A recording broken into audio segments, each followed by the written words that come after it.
Culture, man, American surplus, no. My origins are definitely 310, and any hesitation's gotta go.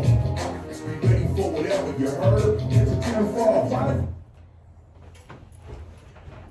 Well, that's going to be the first time we're doing that one. We are getting better. We're getting better. I think maybe not. Hey, you're going to let us know. Hey, well, welcome to a brand new episode. Brand new. Of The Dormant. A little late in the week, but you know. A lot later in the week. Mm-hmm. We are those guys. Those dudes. I am Evangelist. With me as always. Steven in the building. Always in the building. Well, you know, let's kick things off. But, you know, being more official, I guess, right? More official. Because it's not an official song, but it's a song that it's not going to get us the, the harassment. Hunted. The harassment. By, people wanting to... We're not going to get Neil Young. Royalties. Right? We're definitely not going to get Neil Young. So it's our unofficial Dorman beginning of the song. It is officially made by a member of the Dorman. Thank you, sir. Thank you. That was 13, 14 years ago. I know, sometimes I play it whilst I clean my apartment. Hey, it's motivating. Great motivational music, hopefully. Yeah. Well, I mean, what I meant by being more official. So, for those of you who are seeing us here, this is the Dorman Podcast official channel on YouTube. Be sure to still catch us on subscribe.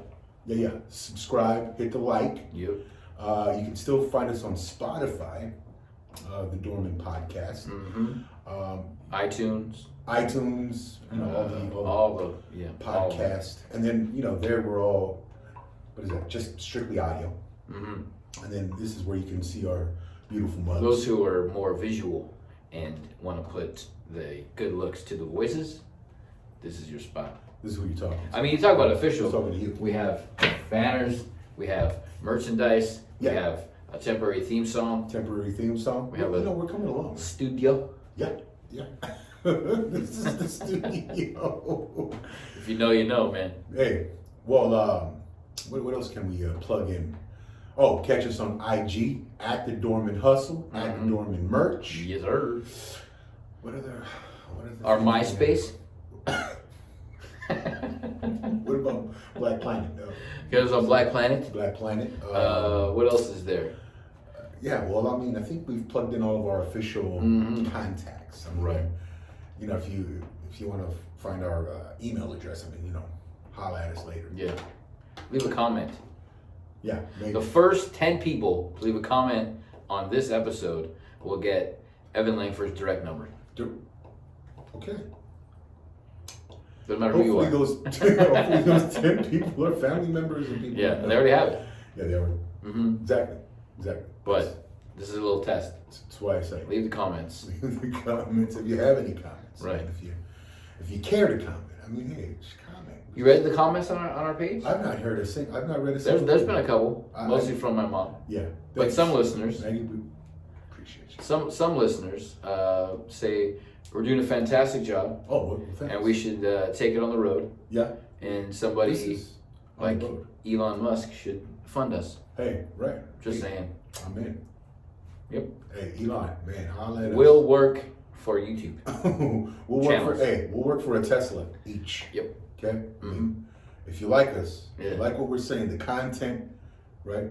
You are an idol of Tesla ours. us. Yeah. Blue. And probably... I'll take a red one. Red, I think. I'll take a white one. I'll take a black one. All of my cars have always been black. White on white? White on white. I'll take a white on pecan. White on peanut butter. I'll take it. I'm not even gonna be picky, bro. Yeah, if you send us a Tesla, bro, I don't care what color it is. It can be purple. I'm gonna have to put my foot down. My granddaughter's favorite rainbow color is purple. Here's what I found. Oh. Thanks, Siri. And that was Siri. Yep. She's got comments for us. Nosy bitch. I don't know, man. Have you heard? It was one of Joe Rogan's interviews, man, with anyway.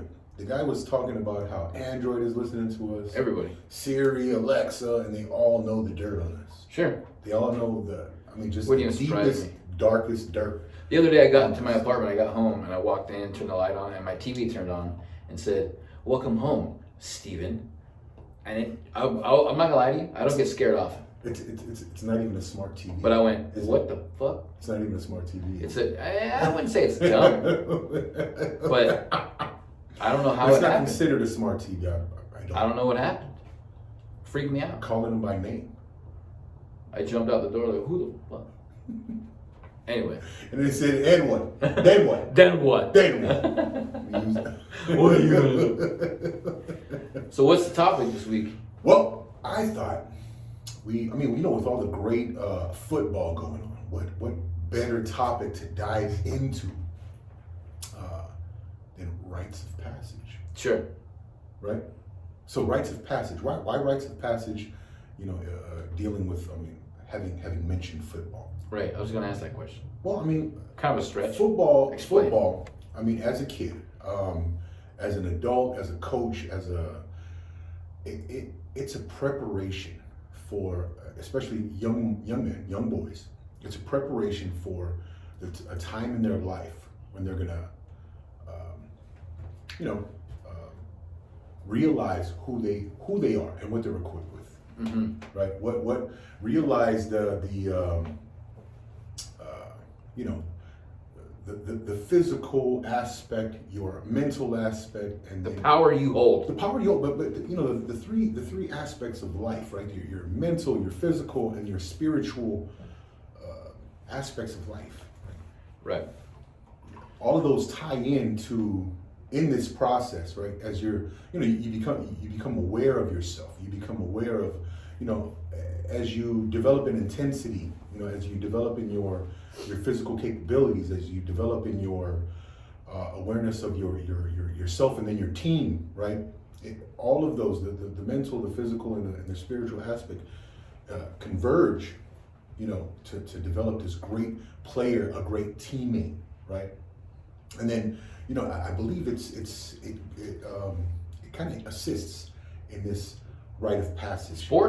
Sports, absolutely, right? Because if for all of you sports fans out there, whether you're a fan of basketball, football, soccer, baseball, Cricket. The list goes on.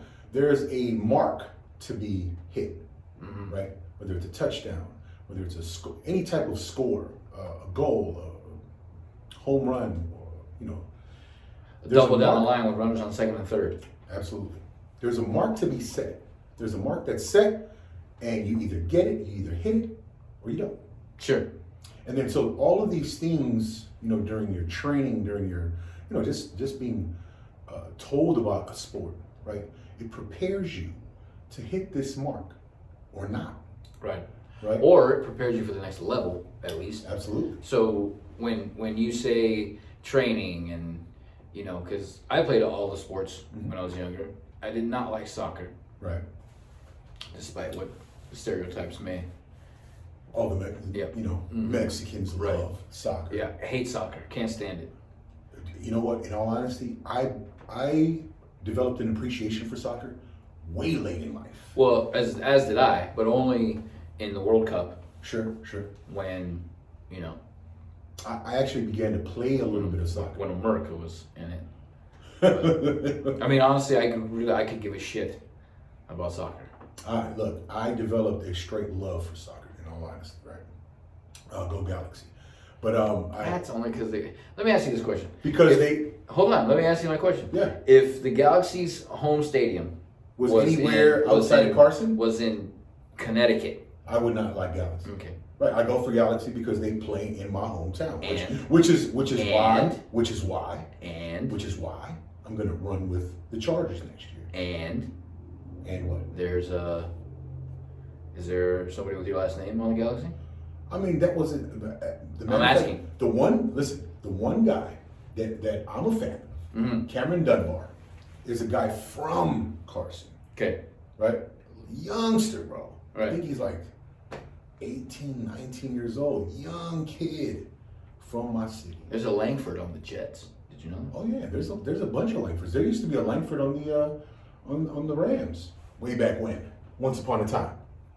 Speaking of the Rams, hey, let me say something real quick. congratulations. Yeah, congrats. Anyway, so when you talk about a rite of passage, right? Mhm. I think it goes to people who are a fan of sports as well. Sure. Right?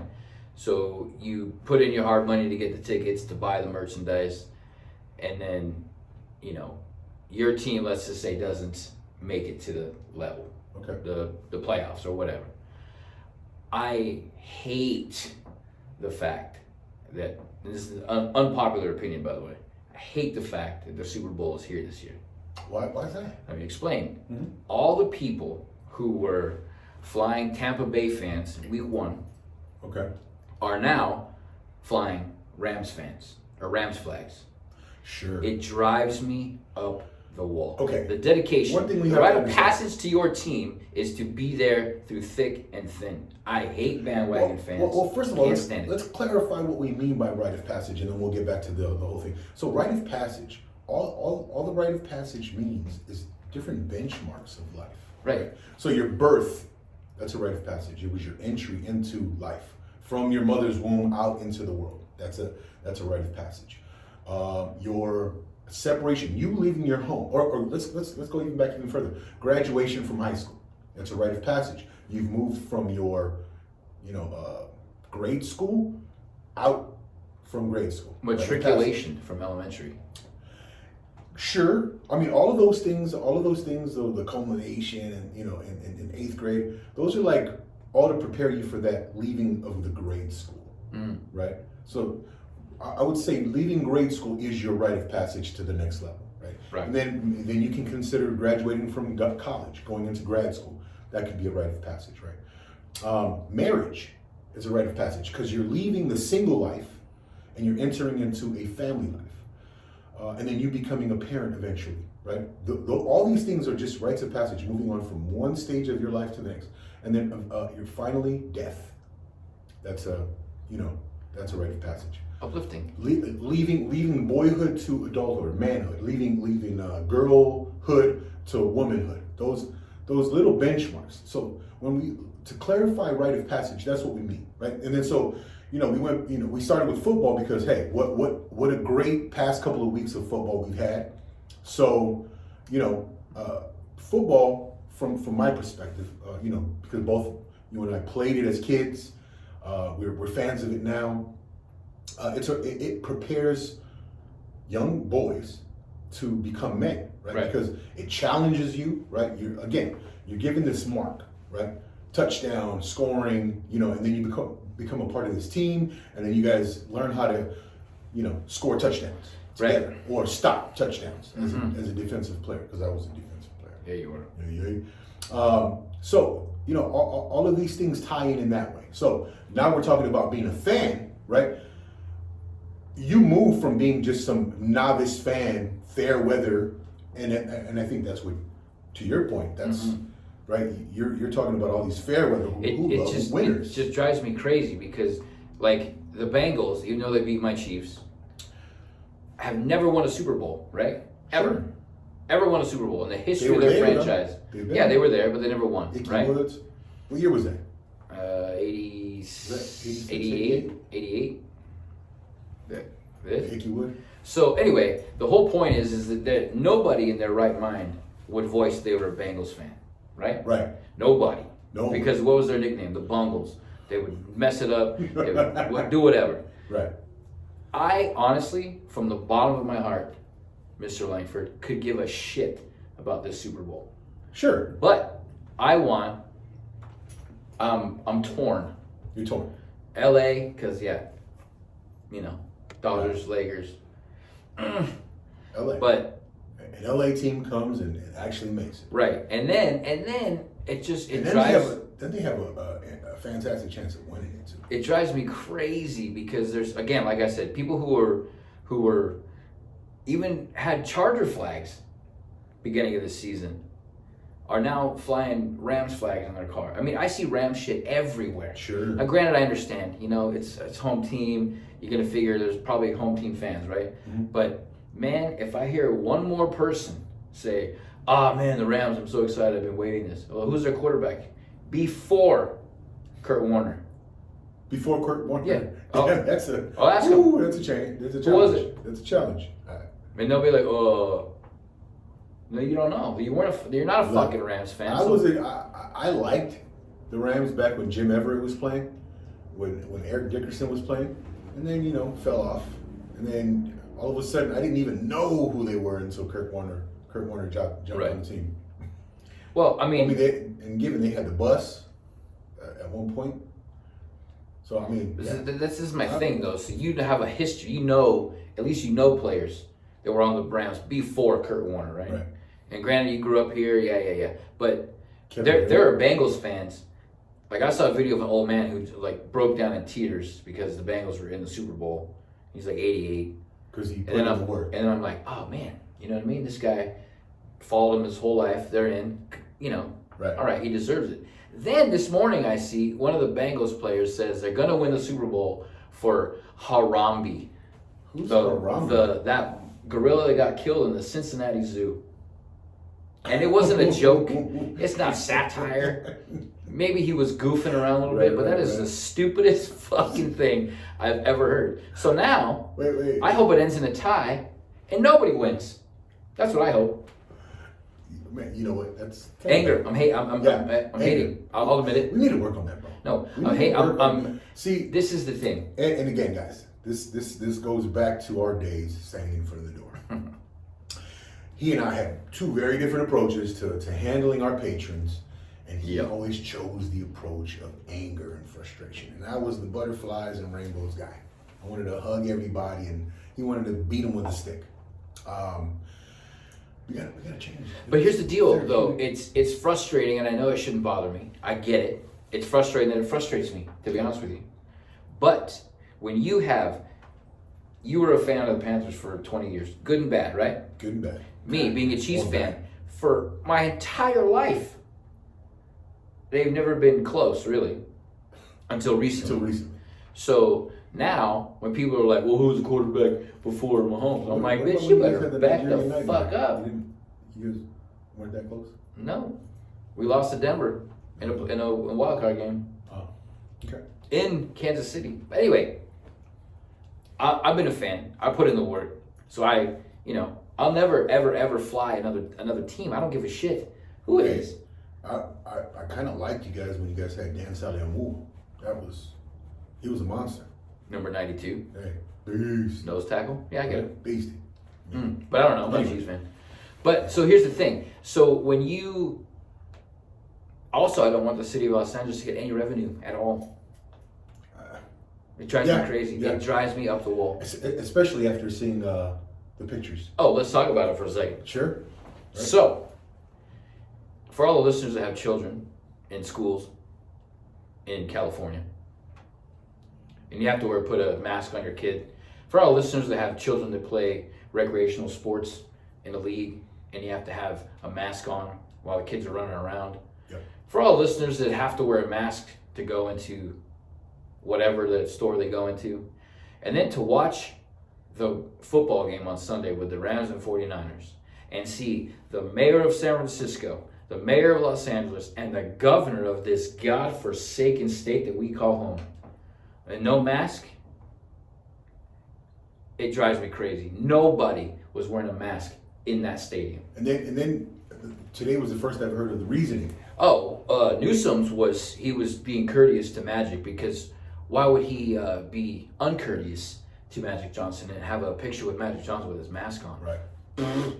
Strike one. And who was the idiot who claimed to be holding their breath? Oh, that was our mayor of our lovely city of Los Angeles, Garcetti. Right. I have to say, my mom told me no name calling. I'm really going to try on this episode to not name call. He's trying.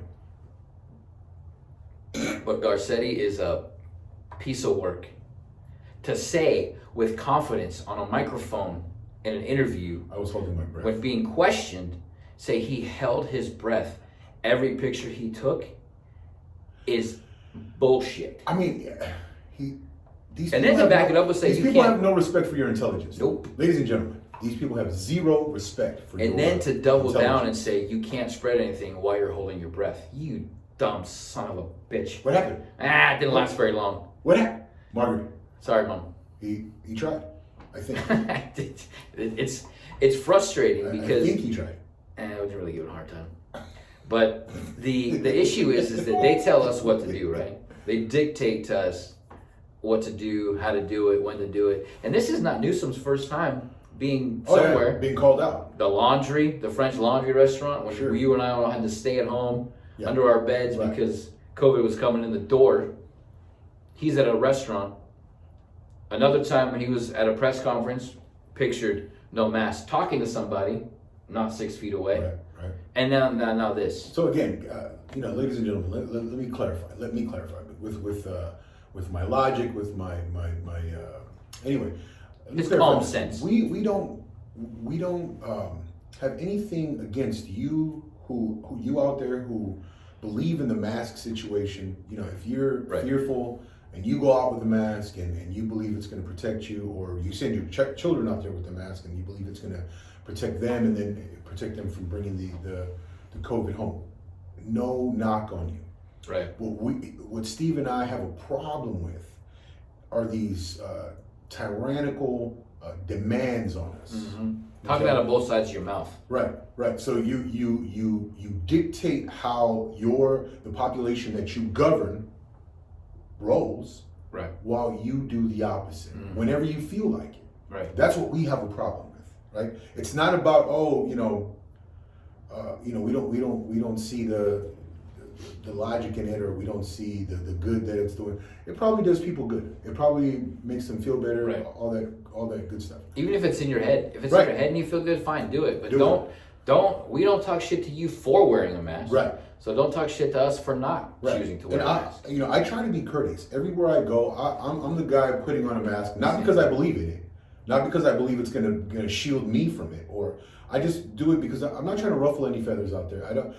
I'll leave it off if I have time to sit there and explain myself, because that's what I'm about, right? I want to have a cordial. I want to have a cordial interaction anytime people approach me and Sure, like to know my sure. beliefs, right? So if I have time to explain myself, I'll walk around with my mask off.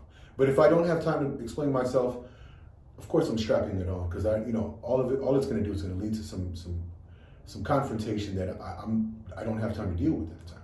But yeah, again, we have nothing against you guys who are doing well for your families, for Right. for your loved ones. We have a problem with the tyranny Right. behind all of this bullshit. And it's multiple times that they've shoved it in our face. Multiple times. Everybody, from the top down. Right. And it starts with the governor, Sure. who has some sort of just condescending, like, egomaniacal response to why I'm not wearing a mask. Yeah. Answering questions in a press conference, still not wearing the mask. Sure. Now, granted, there's nobody around him. Sure. Okay, fine.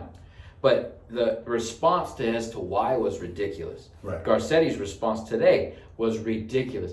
I was holding my breath is the new I didn't inhale. Is the new Right. Bill Clinton.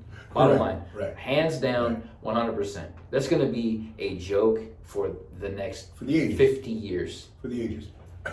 I So- held my breath. Before we get too far away from our subject matter and rites of passage, before we get too far, we're frustrated. So, and the reason why we pick these, these topics to discuss, like rites of passage, gratitude, all that stuff, is that we're just trying to promote ideas that would make us better, more efficient with one another, and understanding what's the best way to roll through this journey of life, right? We're just ordinary people. Man, I can't wait to do a little karaoke session. Anyway, next time. Come to a karaoke session on YouTube. We haven't. So, back to our discussion of rites of passage. why discuss something like that? Well, again, we're going through these challenging times. We're going through these unprecedented times in our lifetime anyway. Of course, 100 years ago, there was the Spanish flu that people were dealing with. There was the Great Depression. After that, people were dealing with. But in our lifetime, we've not seen any challenges like we're seeing today.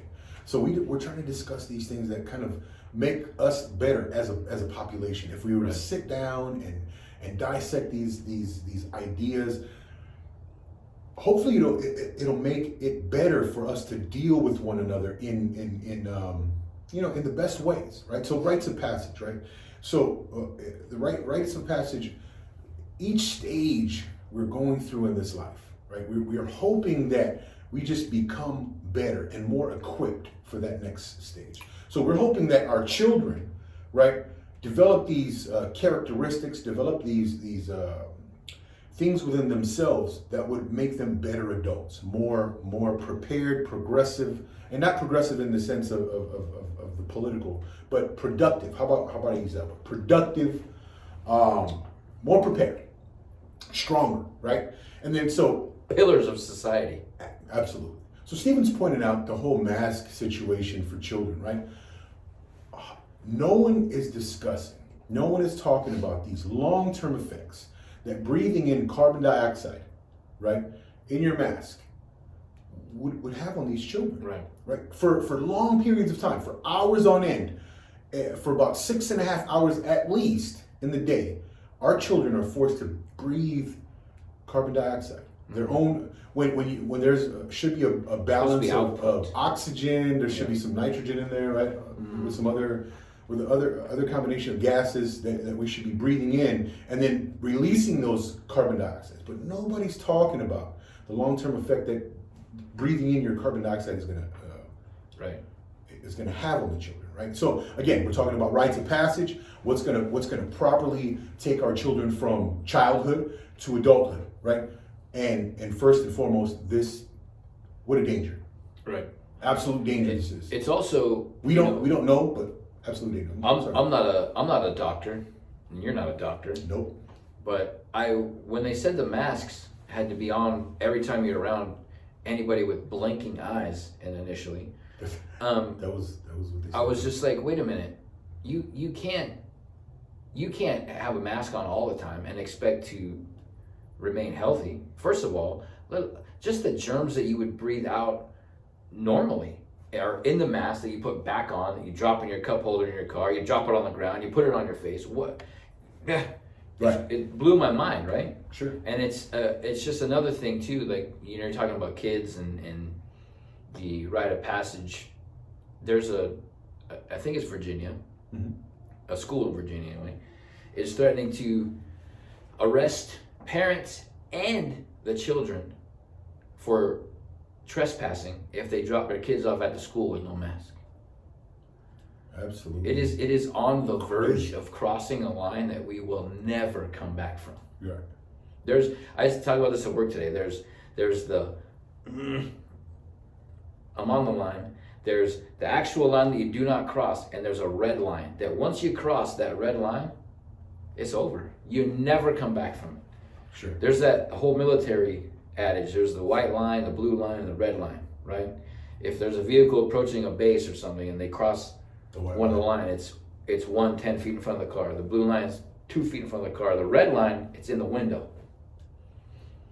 We're not. It's the rite of passage as we're talking about right now needs to be, at least I think, you need to stand up to be, as Evan said, a better person, a pillar of society. Just stand up for, I think, what's right. Absolutely.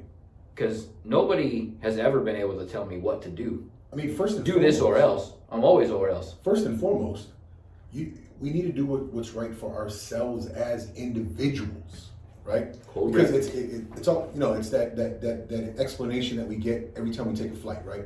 When the oxygen masks drop, that means something dangerous is happening, and then the first person you need to put that oxygen mask over is yourself.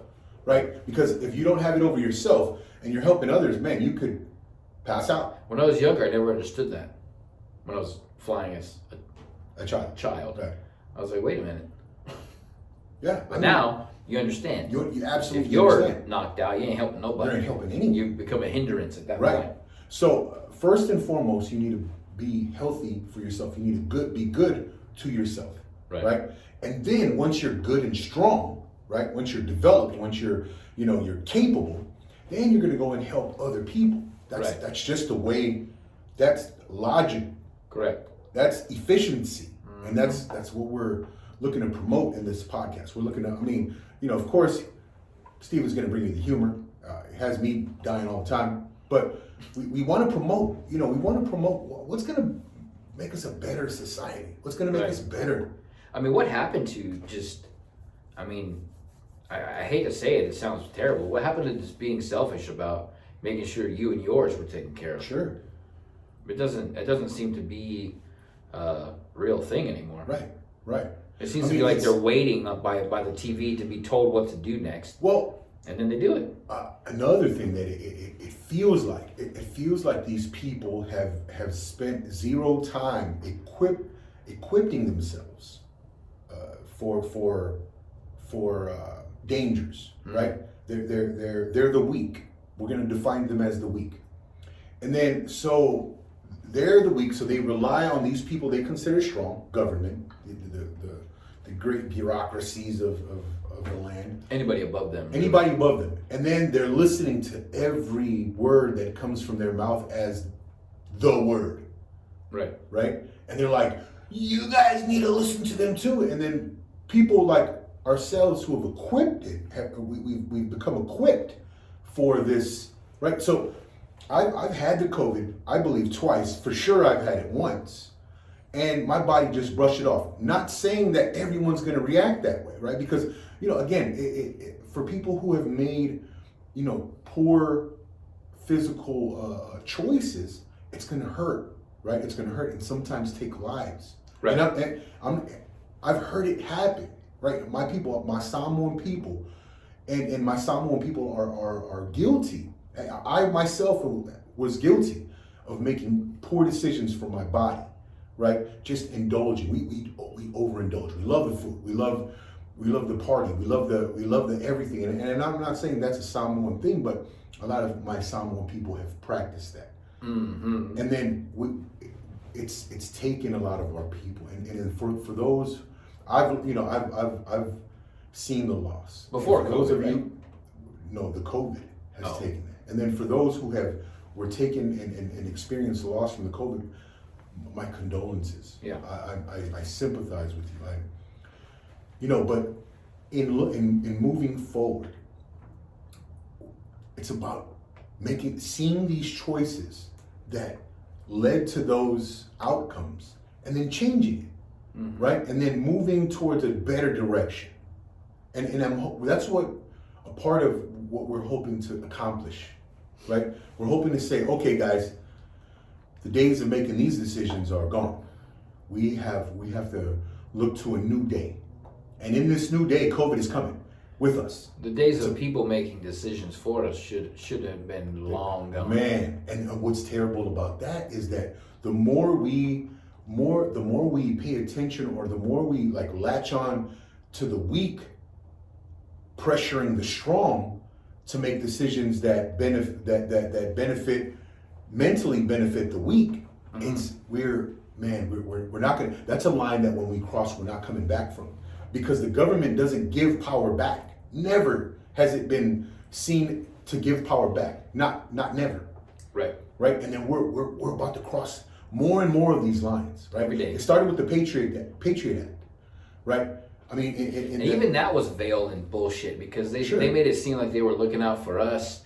Oh, we need to make sure that this September 11th never happens again. Sure. Right. We're looking out for you. But in the bottom line, they're spying. Right. They're just spying. Right. I mean, again, guys, we're not conspiracy theorists. We've just seen, and we continue to see, the bullshit. Although the conspiracy theory behind the Titanic really does blow my mind. Hey, a couple of them, man. I've been watching TikTok. It's another that's another detriment to society. Man, Jesus. Whoever invented TikTok, China. Yeah, for sure. But they call it something different out there. I don't. They call it. Couldn't tell you what it's It's called. The app in China is called "What's the Dumb Americans." What's the dumb Americans? Because I'd heard that in China, their version of TikTok, they promote like productive things for children, right? Like science fair accomplishments or STEAM, like right. What is that? Science, technology, engineering, mathematics. Or engineering, well, I forget what the A is, but architecture and mathematics, right? Or Agriculture. Agriculture. I don't know. Addition. Apples. Anyway, but they promote very educational things on their version of TikTok. You mean they don't promote somebody who throws a blanket over themselves and runs away from their dog? No. That's weird. They don't promote like lip singing, like different versions of people lip singing, mouthing the words things to a movie. Right. One person playing 4 characters. Yeah. Ow. They don't promote any. What's the point? Right. God. Right. Their version is completely different. Their version is completely beneficial for their children to grow up and be productive. Right. Crazy. I was watching a couple different podcasts just to kind of get a general, I don't know, like if our method is working. I think it's working. Sure. But you kind of fall down the rabbit hole of watching clips of podcasts. You go and you go and you go. Right. But there was a couple that really did kind of like stand out to me. There was one, I forgot his name, but he was talking to somebody who was trans, right? Okay. And this trans individual had long hair and a beard and identified as a woman. And it was telling... Oh, I know exactly which one. Right, was telling this guy that you have to call me a female. You have to call me a female. I know my name is Joe, but you have to, I'm a female, you have to call me a female. He said, okay, fair enough. But you, from now on, have to call me handsome and rich. You cannot address me as any other way but handsome and rich. And that person looked at him like, well, that's not right. He said, it's the same thing. Right. You're not going to force me. Like, you can feel how you want to feel, right? Sure. Like, your rite of passage is you want to feel a certain way, right? You feel a certain way. Your rite of passage has led you right. to thinking that you're gonna you want to identify as whatever, but you're not gonna force me to believe that or think that or address you as that because that's what you want. If that's the case, as I said last week, I identify as a billionaire. Where's my fucking money? Somebody give it to me because I'm not, but I identify as one. Right. It's crazy. It's nuts what this small percentage of America is coercing the rest of us to believe it, and then trying to. Terrible. It's somewhat working. Yeah. Because these it's almost a crime to have an opinion of your own. These ideas have become so popular. Right. They become so popular, right? These ideas have become so popular. It's gaining so much sympathy. Right. Right? That you have what seem to be intelligent Americans falling for that okie doke. Right. And saying, oh, you better call that a female. And I'm like, what? You're like, your Adam's apple is as big as your balls. What do you think? Her beard is thicker than mine. Yeah. You're like, what? There was another one. I don't know the name of it, but it was a group of women talking to one guy. And the women were the guests. And they were saying how men aren't traditional anymore. They don't take care of their women. They don't take them out. They don't do this. They don't do that. And the guy on the show said, wait a minute. Let me ask you a question. Do you make your own money? Yes. Are you set? Yes. Do you buy your own stuff? Yes. He said, this might be an unpopular opinion. Again, I do that a lot. But he said that the men haven't changed. Women have changed. Making their own money, doing their own thing, not needing a man around. Sure. But yet you still want the traditional man, but you don't want to be treated like a traditional woman. So there's a kind of a double standard there. Sure. That, and it's just like things like that. Like when you don't think about it in that way, you're just like, oh, he's being a chauvinist. But when you, again, peel all the layers back, he got a fantastic point. Okay, so I could totally be smacked up for this by whoever listens, and here's my next point. But there was a role, and these roles, anyone can say that these roles were created by, these were social constructs, right? But the role of a man was to protect and show their children, the male children, to protect the family and to earn for the family, right? And the role of a female was to nurture. And when I say nurture, to provide the affections, to provide the, and I don't want to just say cook and clean, anything involving nurture, right? To nurture the children, nurture the male children, nurture the female children, and to teach the female children. And I'm not saying that's what goes on today or should go on today, right? But at one point, this was the social construct, okay? And then, so this team, right? This nuclear family, what it came to be known as, created these I wouldn't say always well-rounded, but the majority of the results that came from this nuclear family were well-rounded children moving on into their adulthood and duplicating those same results. And I'm not saying always, because there was always there's always the outlier. For anyone anyone who's ever studied statistics, there's the bell curve, and there's always those outlier situations, the 13% on each side. The black sheep. Right. So the bell curve was the product in this society with the nuclear family. The bell curve was always, supposed to produce that outcome. And then the outliers that, where other things happened, right? Other things happened in those homes. Maybe there was alcohol abuse. Maybe there was, other things that, we don't really want to talk about. But those produce those really extreme outcomes, right? But the bell curve, everything that fell within the norm produced this. And then we've seen over the decades, right? How, even the centuries, how America progressed with this norm, right? And then so today, right, after all these different movements, the feminine movement, the feminist movement, the different movements that came, right? And what it's produced, right? And we're seeing the outliers far more extreme, right? The outlier results are far more extreme. It's way different now, right? Because there's no more, the nuclear family is not promoted. As a matter of fact, the nuclear family is being attacked. Dismantled. Right, because there were so many things that came of, the welfare state, right? The welfare state was one of the things that any economist, well, not any economist, when I'm talking about any economist, I was listening to Thomas Sowell or people who talk about the welfare state and the effects that it had on the African American community, the black community, right?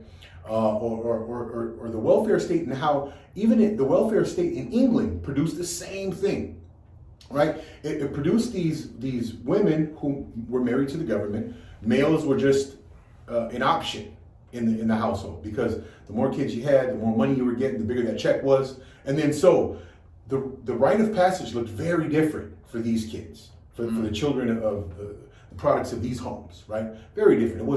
It wasn't the same as the bell curve that was produced in the nuclear household. It was a very different norm, right?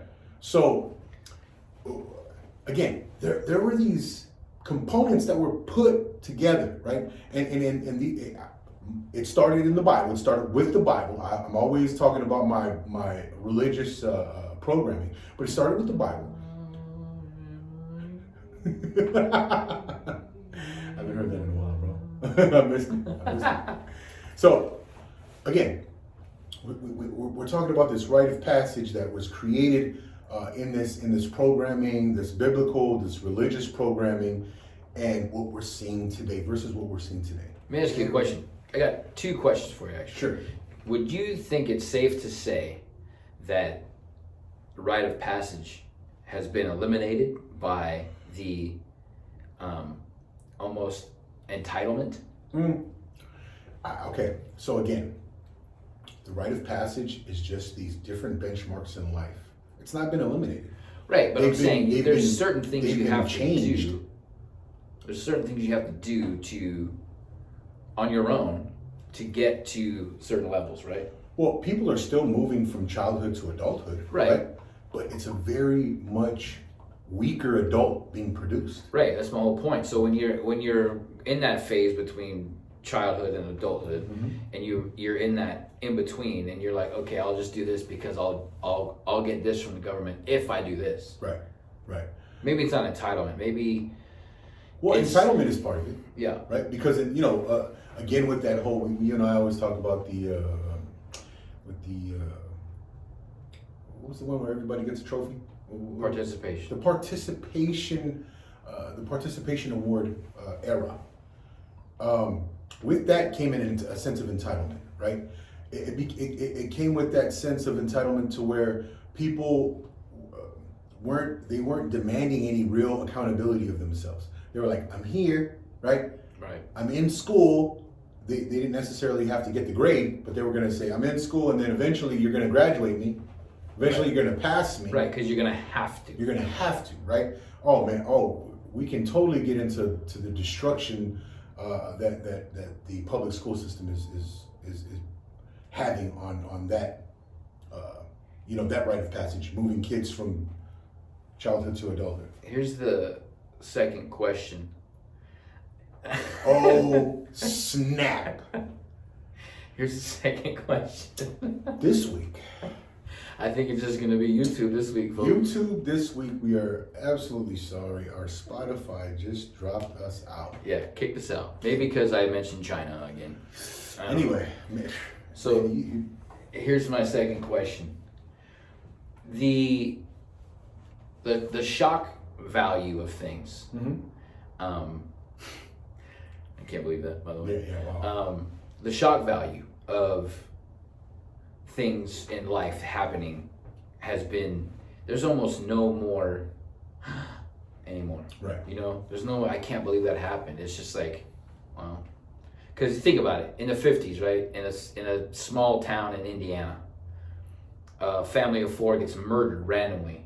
That town shuts down, comes together, builds back up, and will always be, we've had one crazy thing happen in this town, right? We're assuming Now, that's what happened. Now, it happens, and people are like, oh, well. Next news clip. School bus falls off a bridge into a frozen river. Everybody dies. Oh, well. Next story. Lotto winner in Nebraska. And then you're just like there's no more, I guess, human decency anymore. It's all just, what else can we do? What's the next thing we can do to... See, I think, Steve, what you and I are assuming, right? So, again, back in the 50s, it wasn't great for Black America, right? It wasn't great for colored America in general. Right. So your Mexican people, my Samoan people, we didn't have it that good, right?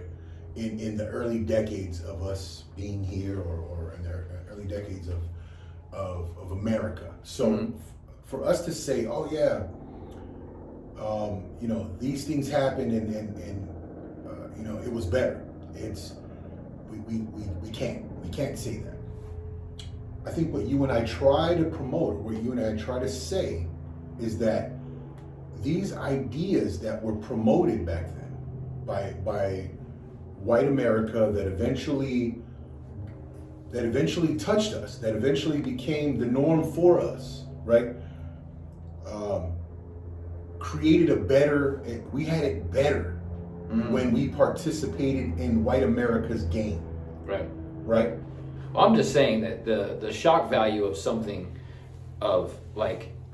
criminal happening in a small town in Indiana would shut down the country back then, right? Now you cut scene to now and take race and all that stuff out of it, and somebody identifies as a piece of broccoli, and the world is enthralled by a broccoli face because they need to be identified as a vegetable, right? Sure. And it's just like, what? But then the story before that is 3 cops murdered in New York, and nobody gives a shit. Right. You're more concerned about Right. appeasing a small group of people than being worried as a whole human group of people worried about humanity. That 3 cops were killed. A firefighter was shot in somewhere up north responding to a fire. Did you hear about that? No, didn't hear about Weird. But I bet you heard about the fucking person who wants to have a unicorn on their head, or a horn on their head and call it a unicorn.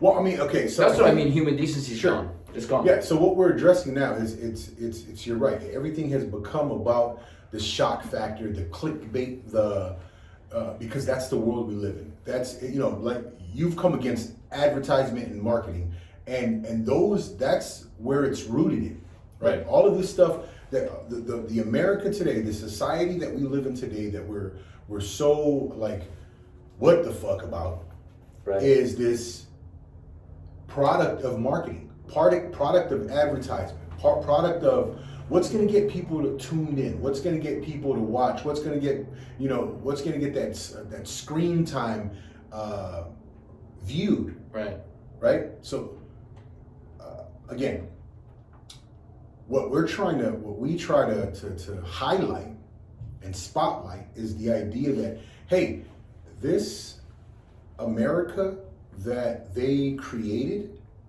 and when I say they, I mean European Americans way back when created, if it were practiced in the same way that they created it, we would be okay, right? Like, if we went back to the nuclear family, and I'm not saying, oh, it's magically going to happen, but if we would think of, like, okay, what components, what parts, what facets of the nuclear family can we take and into the future?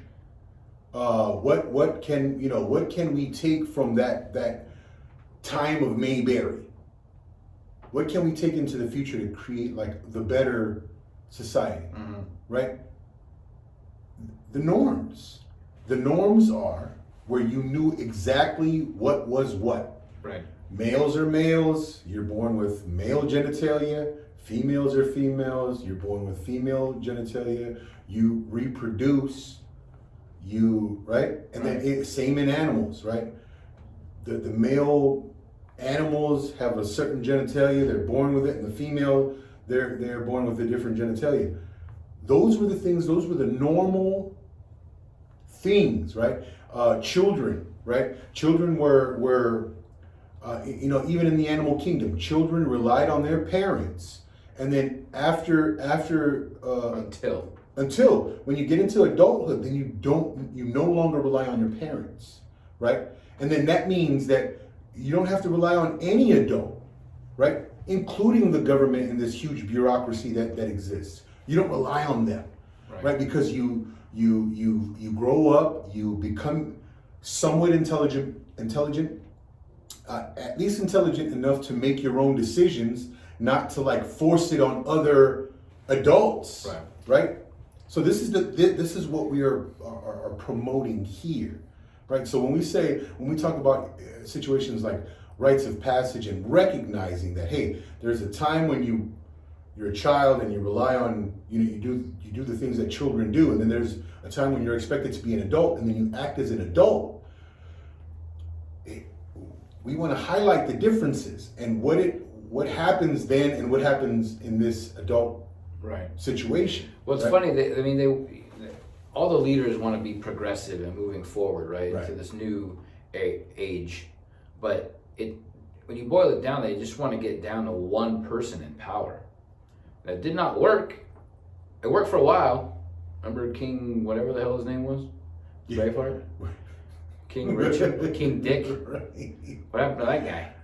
Hey. It doesn't work. It doesn't work. It doesn't work when there's one person in charge of everybody. Right. And so these Because progressive people ideas are moving, evil. right? Exactly.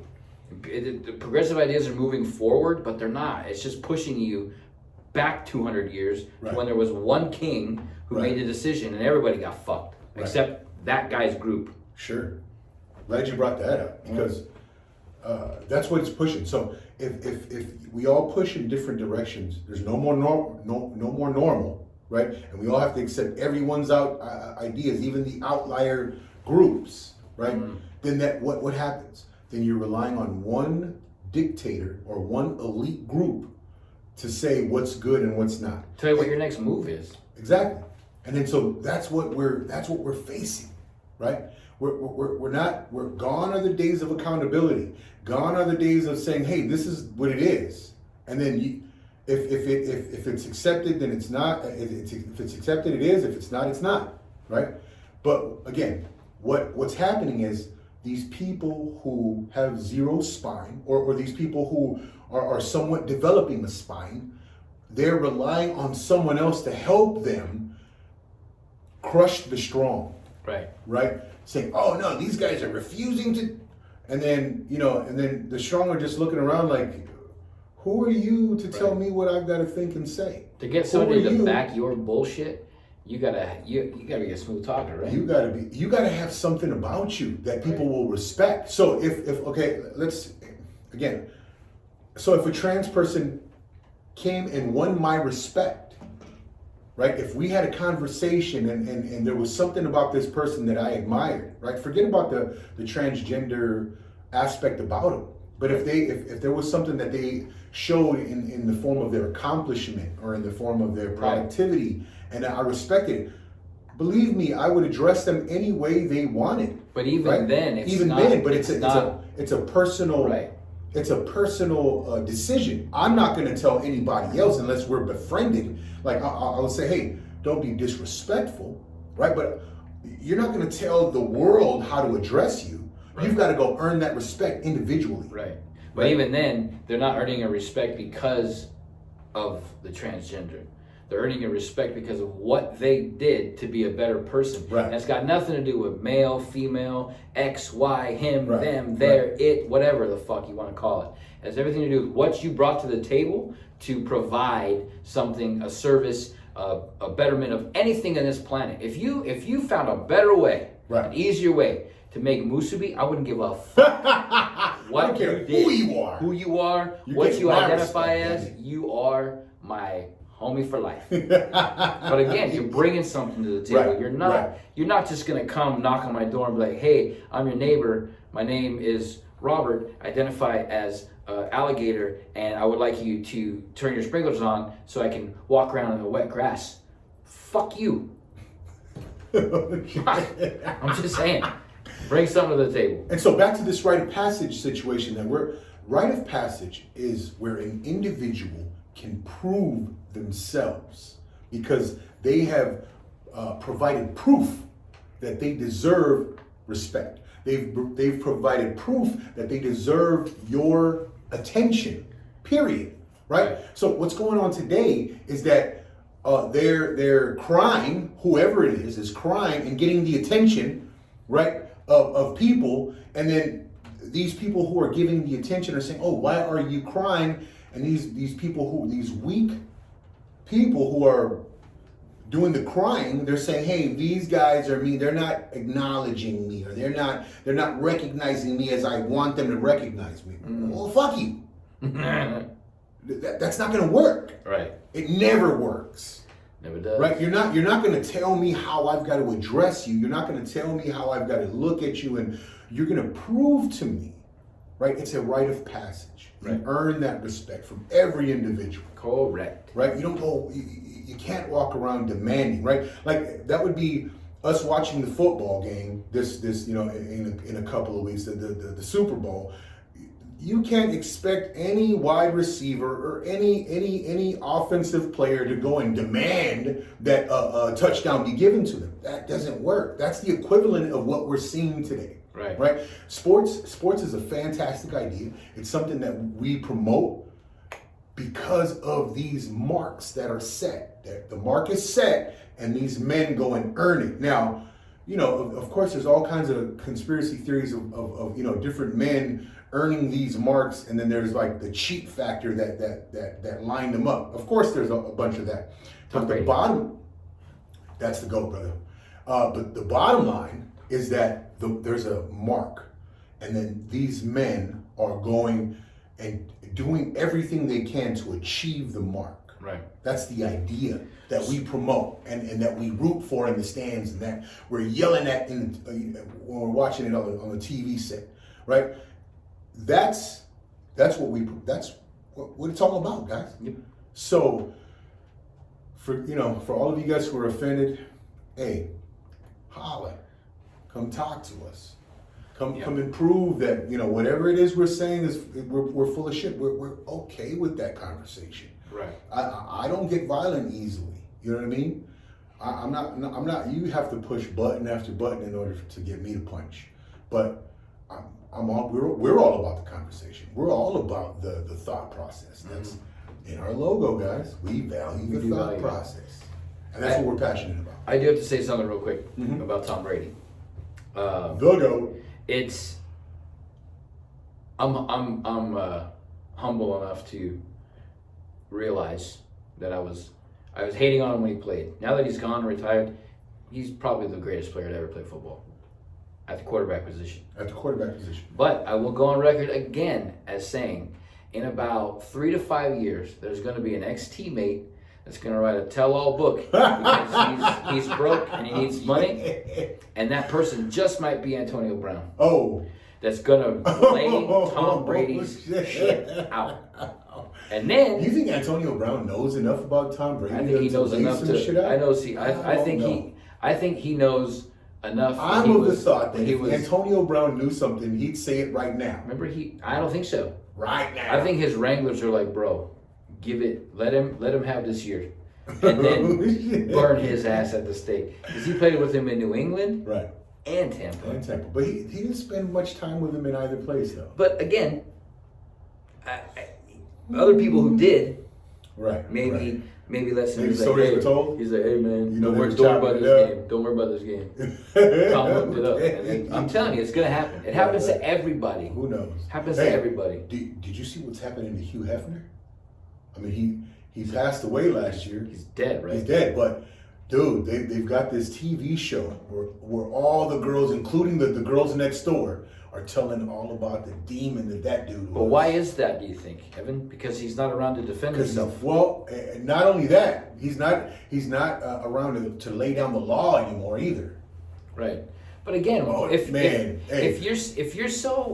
you guys are out there watching that show, y'all, man, holla at us, man. Throw some comments our way, because it's crazy. If it's something that legitimately did upset you, or whatever, why wait until a year after that person is no longer here to bring it up? Well, maybe they have power. Because so again, look, that's chicken shit. Listen. This is okay, and I'm just saying, man, go watch this stuff for yourself, bro. It's bananas. You know, we're over here talking shit about the clickbait material, and I'm over here giving you some clickbait shit. Wow. Hey, listen, whatever. But Tiger King got his sentence reduced to, so it was 22 years. Now it's, and the judge was like, you know what? Time served. No. He said, you know what? We'll knock it down from 22 to what? 21 years. Oh shit! They might have been like, you know what? Tiger King in the building. Forget you, man. All this time and all that shit, and I've still got to do a 20-year bid. Wow. Anyway. Oh, wow. That's crazy, man. Movie game or what? Movie game, man. You know what? I told myself I'm going to do some studying. And you didn't. And I did zero studying. Figured. So we know the outcomes of the movie game today. Yes. So would you like to go first?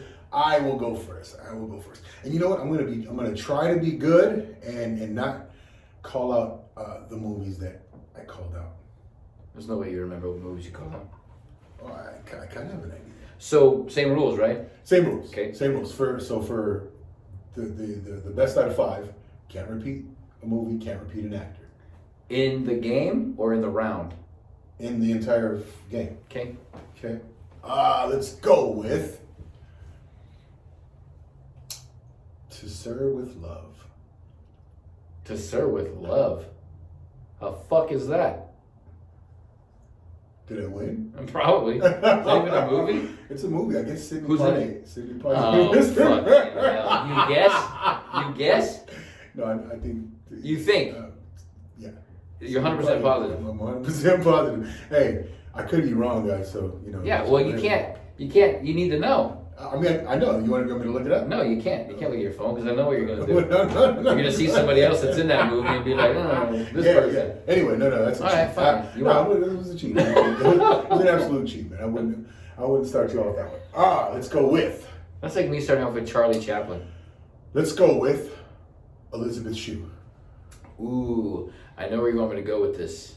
And where do you want me to go with that? And you want me to go to an easy one. What's an easy But one? I'm gonna go with Adventures in Babysitting. Oh, game over. And you know what I was thinking of Adventures in Babysitting when I said the dang movie. That's terrible. That is horrible. Would you like a hint? No hints. No, I lost. Because I only know Elizabeth Shue. Unless Corey Feldman was in that one. Nope. Penelope Ann Miller was. Here's Brenda, the friend, in the phone booth. You see the knowledge this dude? It's not knowledge. It's a gigantic waste of my brain. There's trivial stuff. Anyway, I'm gonna go with. Let's go with The Lost Boys. The Lost Boys. Corey Feldman. All right. Then we're gonna go with. Stand By Me. Ooh. Good one. River Phoenix. Why did I know you were gonna pick River Phoenix? River Phoenix also came in. I don't even remember any other movie that River Phoenix was in. And there's a bunch of them. 2-0? Man, horrible. I'm a horrible start. Horrible start to I would have went with Indiana Jones and the Last Crusade. Young Indiana Jones. Horrible. This Horrible. belongs in a museum. God dang it. All right. You kick it off. Let's go an easy one. Let's go with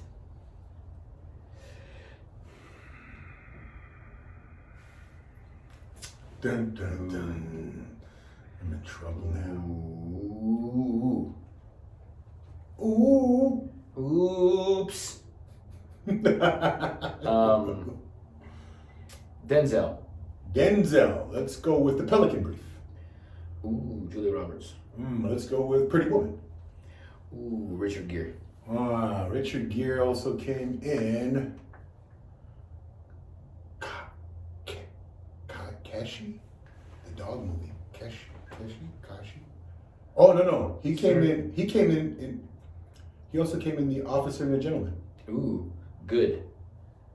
I can never remember this. Oh, Deborah Winger. Done. Am I wrong? Rap. Am I wrong? I might be wrong. I don't even know. I might be wrong. Deborah Winger, huh? I might be wrong. I'll change it. I'm not sure that's okay. Louis Gossett Jr. Louis Gossett Jr. also came in that movie. Was it called Georgetown? It was a boxing movie. Bro. Oh, yeah, dude. Louis Gossett Jr. You gotta know. Hold up. Louis Gossett Jr. He came in so many good movies, dude. My mom will know if Deborah Winger is correct. She'll comment on this, I promise. Damn, I can't think of another 3-0. Louis Gossett Jr. movie. Shut him out. That was it. That's the 5. Could have said Iron Eagle. Oh, killing me. You know what? I'm going to study this. I'm studying next week, God dang it. Well, hey, you know what? With that said, we're out. Hey, tune in. Only on YouTube this Only week, on folks. YouTube this week. No Sorry. Spotify.